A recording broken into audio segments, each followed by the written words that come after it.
everybody. So, when it comes to speaking situations, I am the most comfortable around my family. I can talk to them about anything, including my fiance's family, surprisingly, even though there are some of them that I don't see very often, but we all hold similar values really close, and I think that's something that's really important when you're talking about being comfortable talking to someone. Um, if you don't have similar ideas and similar concepts, then the whole conversation is going to revolve around either the weather or school or, in my case, everybody knows that I'm in college to be a vet tech, and that is the first thing that gets brought up, so I get stuck talking to people about their pets. And while that is a very easy topic, it gets very boring after a while. Um, Situations where I'm fairly comfortable would be situations like work.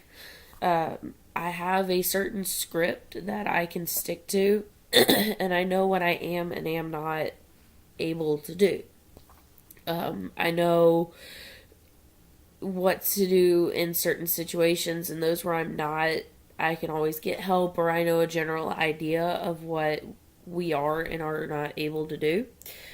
Uh, for instance, I've had quite a few people the last few days get mad at me over stuff and need to talk to me. And while I have no clue who these people are, I don't see them often, I don't know who they are, I can talk to them and at least in a fashion that we can come to a conclusion or where they're not going to get offended or think that I'm trying to avoid talking to them. Um, I am not comfortable at all in large group situations. Giving speeches is easier in front of my. It's actually easier in front of people that I don't know than in front of my classmates. As odd as that may seem, but in college I was a teacher's assistant my senior year. Um, so I had to go around the class and I had to learn how everybody else in that situation learns.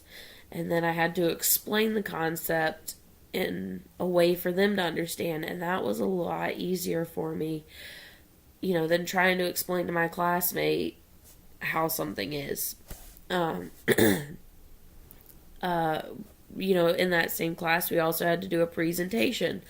Um, I rehearsed and rehearsed and rehearsed, and when I got up there, I forgot everything I was going to say. And so I knew the presentation well enough that I could talk about everything that was on it. And the thing is no one in there knows who I am, or really, they didn't know what I was talking about either. So I got to share my knowledge of something I'm very passionate about towards them, or to them. Um, to start a conversation in topics or in places where I don't know everyone, usually the first thing that gets brought up is, how we ended up in that place. Um, who we know, what we know, why we're there. um, Sometimes the weather, although the weather is kind of something boring to talk about unless it's been a monsoon season.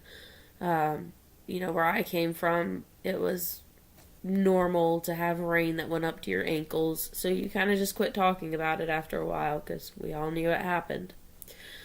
Um, Also, sometimes other people will shove me into a conversation, and that I'm perfectly okay with. As long as I have some clue of what's going on, I can continue the conversation.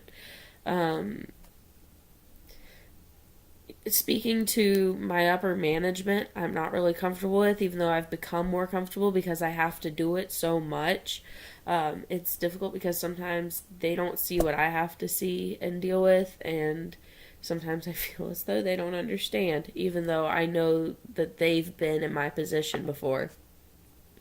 And also trying to communicate to them without sounding like I'm complaining. That's something I really worry about, when I'm having to discuss to anyone about specifics that are going on in school or work or whatever is that I don't want to sound like I'm whining. I want to sound like I can present something and come up with a solution, which also makes me very anxious going into these situations because I don't know what the outcome is going to be.